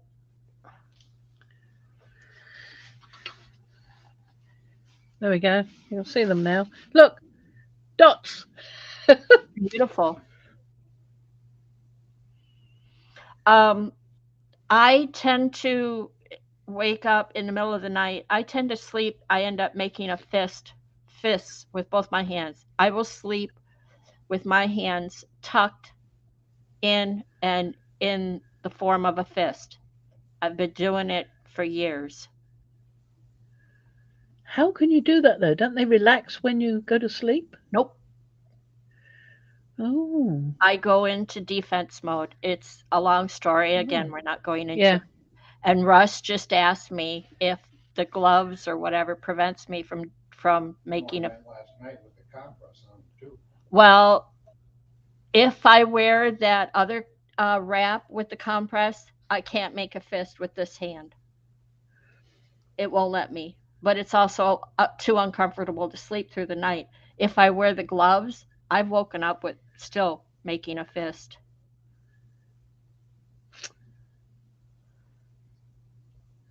So, I mean, I have to wake myself Shame. up. I have to learn. It's something it's why I spend so many hours not asleep. Is because it's like, stop grinding your teeth, stop breaking your teeth, stop making fists. So, Yeah. it's what you do. Yeah. But man, do I make an awesome polenta, let me tell you. Does that require a lot of bashing with your fists? No. Oh, good, good. No. Not sure where polenta came into the conversation, but Well, good. Well, I may have some deficiencies here, but I've got some good talents too. So, Well, of course you have. yeah. Exactly. And your crocheting art is Yeah. absolutely through the roof. You know, I do that so effortlessly. I figure everybody does. It's not, it's, to me, it's That is not the case. I feet. can tell you that now. Beth, if I had, well, if I let my dogs in my bedroom, I'd probably have them sleeping with me, but I never allowed them in the bedroom. They snored louder than Russ. It's like, no. Rufus is starting to do that now, and he does come in the bedroom. I've heard of Yeah. that, Diane, the beeswax. My dad would raised bees, and he would use the wax on his. What he said he had arthritis. It turned out when he died, they found out he didn't. Um, she said her right arm will stand up on its own all night. Yeah, I was just reading that. I've done that, but it doesn't stand up on its own all night. It just I find it quite restful having it just upright. When I'm lying down, it's bolt upright, Mm-hmm. and it's I've done restful. that. I've done that. I first thing in the morning, one of the things Human. I do is use the happy baby yoga pose. And if you don't know Pardon? what I mean, you have to go look it up. The happy baby yoga Uh, pose. Beth and Joe hold hands when they fall asleep. I believe that. mm. Knowing Beth and Joe, I believe that. Mm-hmm. Ooh, Carla. Hi, Carla. Carla just came in. She Oh, hi, Carla. getting a COVID booster, and she just ran into some friends and had some Mexican food. Mm. So I'm gonna. You're mostly off camera again, just so you know. Sorry, is that better? I was just doing one of them down there.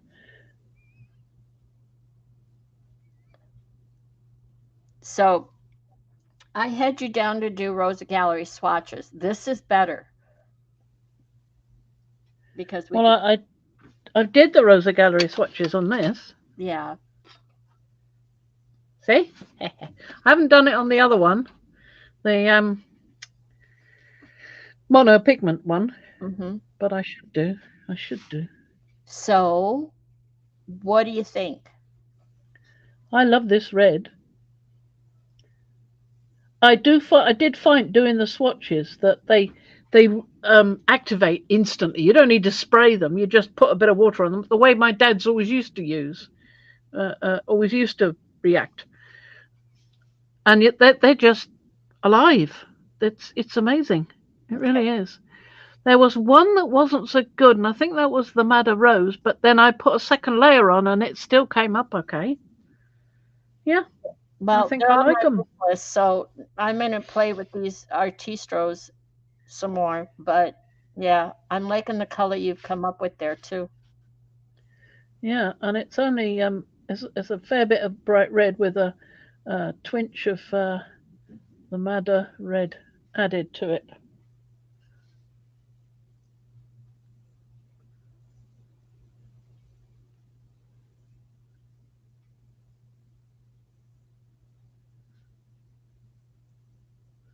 Sorry if it's boring watching me drawing little red half circles. It isn't to with me, paper. other than you're right now where you're painting, painting behind the Mad Frankie name. So Sorry, yeah, done it you have again. a limited. Just if I'm doing it like this here, the Yep. way I'm looking at it is through the bottom of the Kindle along there, and two wires and the stand. So I'm sort of peering through, Mm-hmm. I know. trying to see. You wait until I get my flipping desk set up again with the camera on top of the track. That'd be marvelous. Happy Booster Day, Carla. Mariah's got to head out to the post office. Oh, bye, Mariah. Safe travels on this holiday, pre-holiday days. The nuts are out.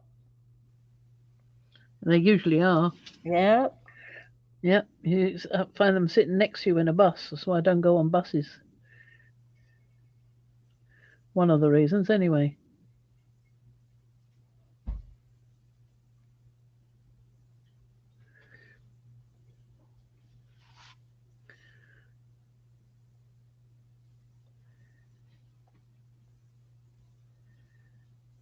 So I know we can't see what she's doing, but she's doing. It's like she said, she's looking between the Kindle and wires and holder and a limited desktop space. And I'm sorry. I do think it's silly not to let you see what I'm doing. you do eventually. I'm going to do this It one puts here. off to the These side. are all nice and dry now, you see, so We don't have to see your palette. So if you wanted to push them off to the side and give you some more space. The thing is, Fran, you've got all your goodies up on your desk. yes, I know. Got all the inks there in the way, the paper gauze, various bits and bobsies. I don't really want that to fall into it. So it does give a nice effect, doesn't it? That colour of red just on the. It's pretty nice. Pretty nice. So I haven't really had to add much more water. I will in a minute. I'll have to. Now, didn't Mariah say something the last time about watercolor was P's domain? When's she going to do some videos on it then? Yeah, I'd like to see. Like to see it. I mean, I could definitely pay attention if P's teaching. Absolutely.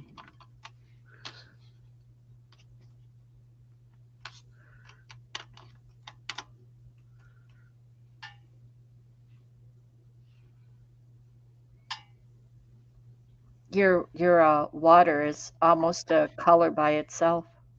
Yeah. Oh well. Keep that in mind when you start putting your inks away and you wonder, well, what color is this? I didn't label it. Yeah. Exactly. Add a little twinge of it there. Oh, that's right. I forgot about that. Lisa Mingus has been hit with COVID, and she's been isolated from the rest of her family. She's isolated. I thought it was her husband that had it. She's And isolated she had to isolate from him. her craft room. Yeah, she had to isolate in her craft room because her husband had been tested positive. Oh, I thought it was her. Carla says no, I think it was her husband. Of course, she could have caught it by now. You never know. Yeah, I mean, hopefully not horrible symptoms. The lesser. Yeah, the lesser one. That is all of them. That's all my red bits. So I'm going to go back in some of them. These are not dark enough here where the paint has faded. And I'm going to add a bit more there. They're still, well, you want contrast, don't you? And I'm adding a bit more of the bright red down the bottom like that while it's wet so that the two will mix. And I'll put the bright red down here.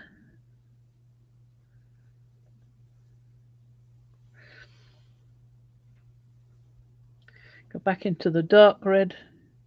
Add a bit of that at the top. Wow. Haven't used the dark red on its own before. That changed it. You're off camera, but I could see enough of it to see what you did there. Carla says that Lisa's husband got it first. Yep. And then got it. She's got it. Oh, I thought she might. Oh, shame. Bummer. Yeah. I'm going to blend these two edges in a bit now because I do want the colour to be a dense matte because that's how it looks.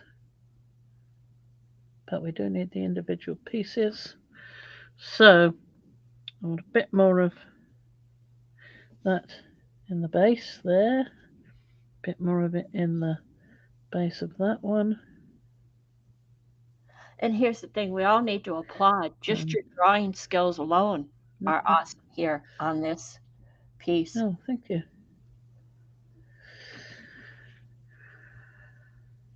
Really nice. I can just remember which colour I'm putting where. Well, I didn't with that, and that's turned out darker. I quite like a bit of darker. I put a darker one here and there. So that's using the madder red on its own with the bright red at the bottom to blend in a bit. So you do want it to sort of meld a bit. Don't forget we've got the sunlight on it. Yeah. So I want it to look like more of a mass of red with individual colour, so it's barely there. You can barely see it, but I know that there's a redder bit there and a redder bit there, and the more bricky colour near the top.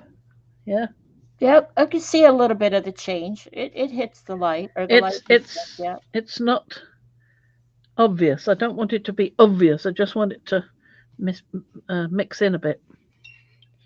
So we'll go back to some of these pale pink ones and try and intensify those a bit. Now I want a bit more of that. There.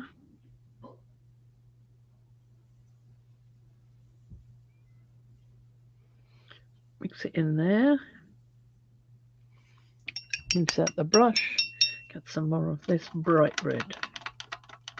See, the bright red on its own is just too fierce. It would be all right if I added little spots.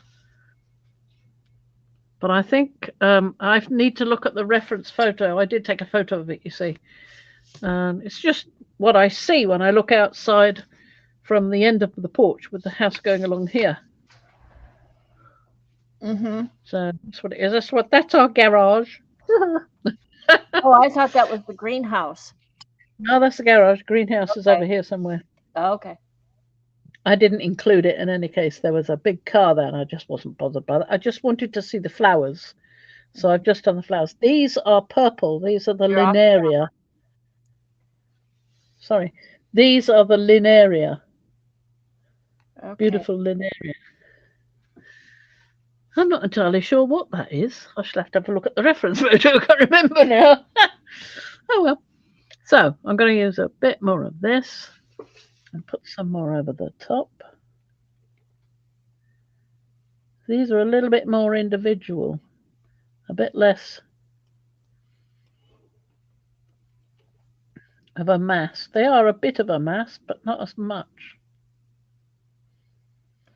Are you going to, after seeing your pictures, by the way, I was drooling, are you going to do the Buddleia? Okay, Diane. Silly.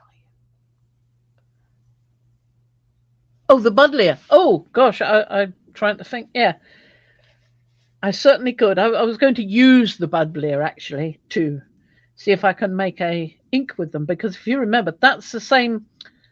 I know that that's the same area where I got the dried Buddleia flowers from before these ones started flowering. Well, so that's last year's Buddleias I used, and that gave me a lovely brown. That picture you sent me was gorgeous. Yeah, that was the pale Buddleia. Yep. Needs to be used though.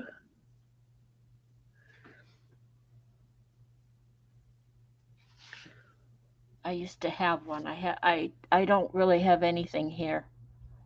There's the phlox growing out front, but truth be told, Russ chose and planted those, so I don't call them mine.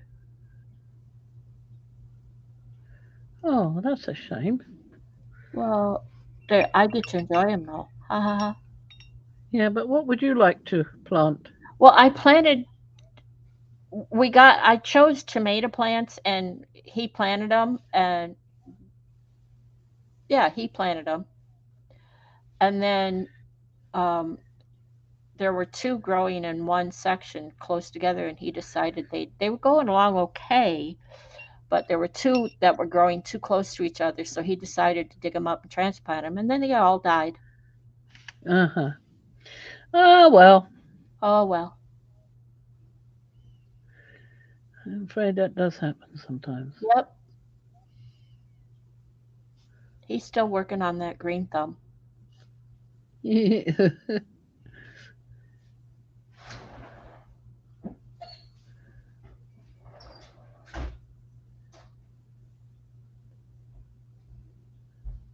Tell you what I like to do is I put a couple pans of water outside on the patio, and I can sit on the sofa and look out the patio door across the room and see the birds come and take baths.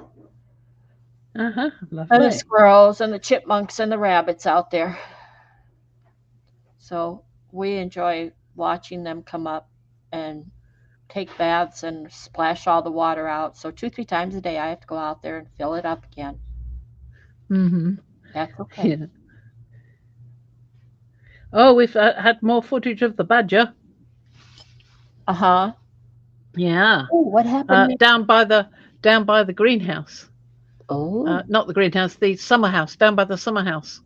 And he was just wandering back. And we saw a female deer, munkjack deer, hurriedly leaving the camera view. And a little while later, was a later one with a male munkjack deer, and you could tell it was a male because you could see the horns. Ooh, I've not seen that before. I've not seen a munkjack with horns before. Wow. There's one I've missed.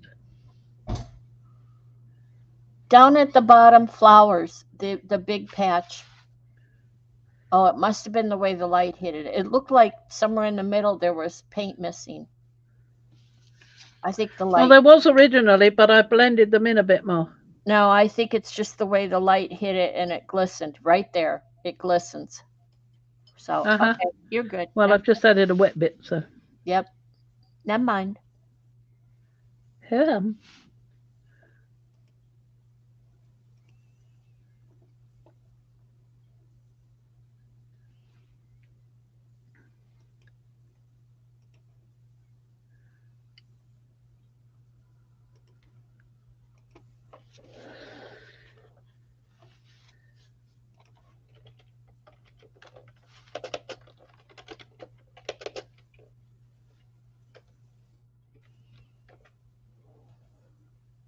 Thank you, Liz. I'm going to do a bit of Linearia later, I think.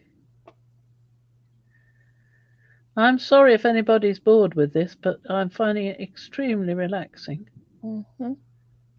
And it's lovely and gentle, and I don't have to hurt my back. Mm-hmm. I can just mindlessly fall asleep. Well, not that relaxed, Fran. That's all right. Maybe not quite that relaxed. That all right. Go, then we know. Shall we philosophize a bit and think of something to say and just build those bits in a bit so make it a bit more messy? Well, go ahead. Give us some good life advice. If you're doing something and it suddenly occurs to you to try something different, give it a go. You never know where a sudden impulse may take you. I'm talking about art, by the way. I'm not talking about life in general. All I came up with is don't pee in the wind. Yeah, and don't eat the yellow snow. Yeah, exactly. Yeah. Always like that one. Don't eat the yellow snow. And what's the other one, honey? Don't take the cape off the... No, I don't have it right. Mask off the old Lone Ranger. There you go. What was that? Don't pull the mask off the old Lone Ranger. Right. Don't mess around with Jim. Who's Jim? I don't know. I don't know. Whoever you want to be. I don't know any Jims. So we finished watching all the Mandalorian now. And so now I'm jonesing because I want to see what Jin Grogu does. I love Grogu.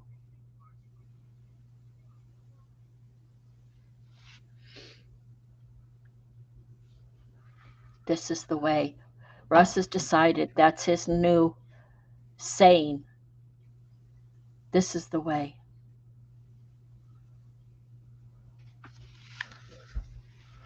It's a tough job. It's own good. Yeah. So you really took that from a light pink to intensifying the red in areas. Yeah. That's what I wanted to do. I wanted to give it a bit more form. So that blend that you started out with is completely gone now. You've covered it. Right? Am I right? No, I put it I put different colour on the top than on the bottom. Okay. It will blend in. But you shouldn't really see a dividing line. You should just get an impression of form, hopefully. It's the idea anyway. Yep, Carla. We Got love the our Jim Croce. ready. Carla, Does the did light you know that Jim Croce's son is singing and his voice is so near to his dad's? It's beautiful. It's just beautiful.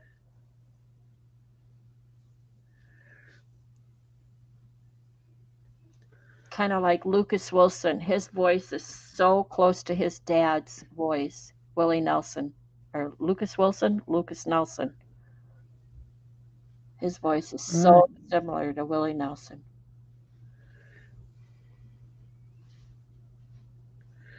Remember to pick up the right colour for the next bit.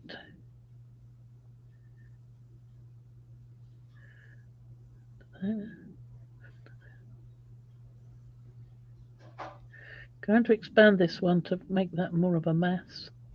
Will That means you I've got to will put you some come more. back in with a color later Some- with some off color and define those more? Or Yes, because I'm going to put individual a few individual flowers, and I'm going to put shadow and stuff on. Yes, yeah. definitely, Okay. I can do that. Yeah. Okay. So I'm just going to try and find a colour.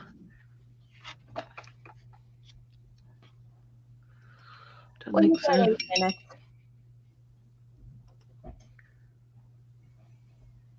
Yes, I think perhaps that one with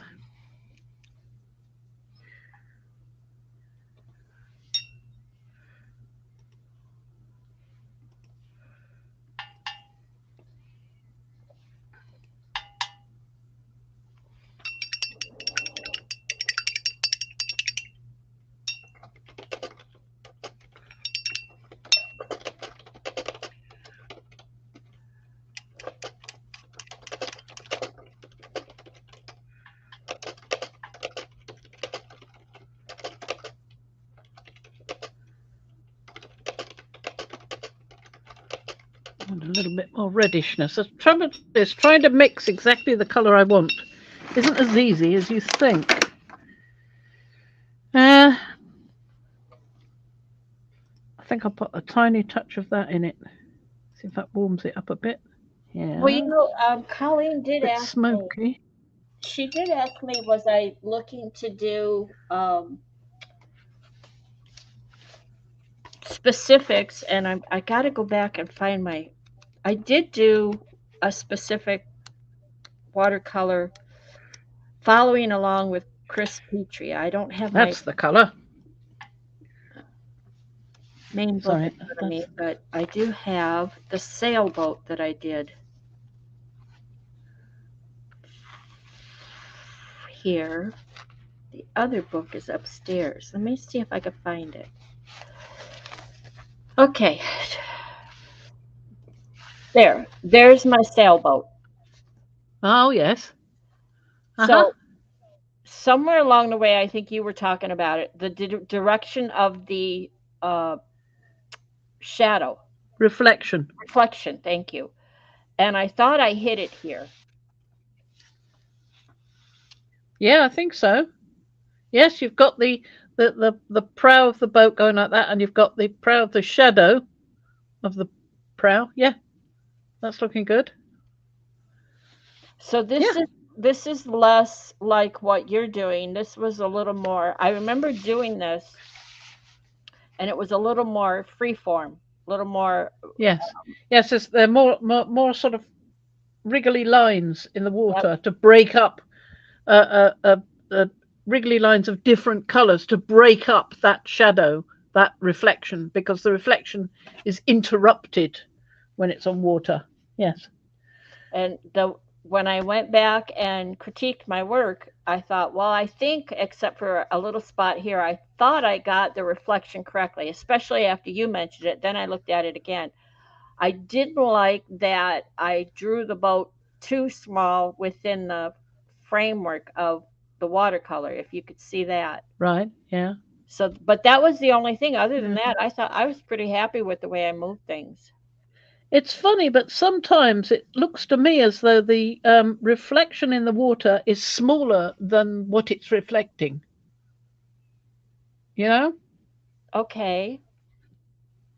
Like if you look at something like the Houses of Parliament on the River Thames, and you see the Houses of Parliament are so tall, and the reflection is much Okay. shorter and not as tall. But it depends on where it is situated above the waterline. So it depends on whether there's a wave going over that, where that boat of yours is. It depends on what's interacting. You know, I mean, that's another thing. You should never have the line of the boat like that in the water. It should be like Yeah, exactly. See, I kept looking at that going, it's just the boat. There's something with the boat that's just not right. Yeah, okay. Yeah, I you see probably that. couldn't figure out what it was. Yeah, but half the time it's not so much just looking at something, but noticing and comparing the difference between what you think it is and what it actually is. Because a number of times people do they do a boat coming towards you like that, Yeah. Yep. and there's and it's coming through the water like this. There's So water you're all not going to around, see right? that bottom. Don't see. What am I trying to say? I forgot what I was trying to say now. What you see is you see a little reflection of it, but not as much as you expect to. And it's broken up by the waves. So you get lines going through it and breaking it up. Not parallel, not exactly the same, but little lines so that you don't expect them to be. They're not lines, they're broken lines. Yeah? Broken lines. Yep. And it's easier to do a boat that's coming along like that. Well, that's on my to-do list. I'm going to do that one again because Than it is to do a boat like that because there's so little that you see. yeah. You see the reflection, but it's not as big as that. I don't think it's quite as big.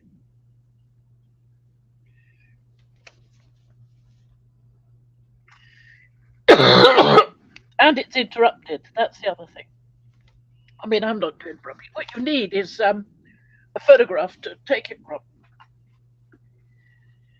I think Sorry, okay. guys. We're 2 minutes in, so we're almost gonna have to call it a day for you anyway. That's it. We can't have you doing that. That's not good.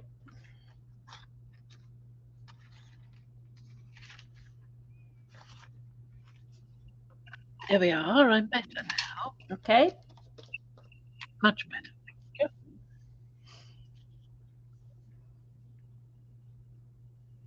you. Nice drink of cold tea. Okay. And then ready to call it a day? Yes, I think so, because this is going to take a lot more doing, and I need to go back to the reference photo to see what colour these bits are. Is that more of the linearia, or is it something else? You know. Good start, though. But I think the red is a good start. Mm-hmm. But I've got to figure out how I'm going to do all those other flowers there, because there's all that. I think I'm going to do little dots for the yellow. I've got to look at the photo. I've got to look at the photo. That's what it is. I've got to look at the photo. I knew what I was doing at the point. Then you've got to go back to your reference. It's better to have the reference in front of you anyway while you're doing it. But I really like that red. I think that's giving the impression that it gave me of such glorious colour. It may not be exactly accurate, but it's giving that feeling of what I felt looking at it. Hi, Miriam. What I felt ever since I bought it and put it in on my patio, and I happened to place it right by the feverfew, so it just had this backdrop of soft white and yellow, and it's just wonderful, wonderful. So we've done a fair bit. We've got some nice ground thingy ready for, oh, there it is, ready for making some oak gall ink. So that's lovely to have. I must do a bit more grinding and smashing. Poor Miriam just got here, and we're getting ready to say our goodbyes. Most everyone is left already. Sorry, Miriam. Go back and watch. If you've got a cup of tea and something you can paint while you're watching, it would be very relaxing. Because I don't talk a lot when I'm concentrating. I try to, but I don't always manage it. Yeah. So that's what I did today. One of the things. I mean, we did other things like testing some of the paints, inks, and I did a bit more too. I did a couple more, didn't I? This one, and I've got to go back and put some more of the orange Coreopsis amber, she calls it, on there. So this is done in the botanical paints.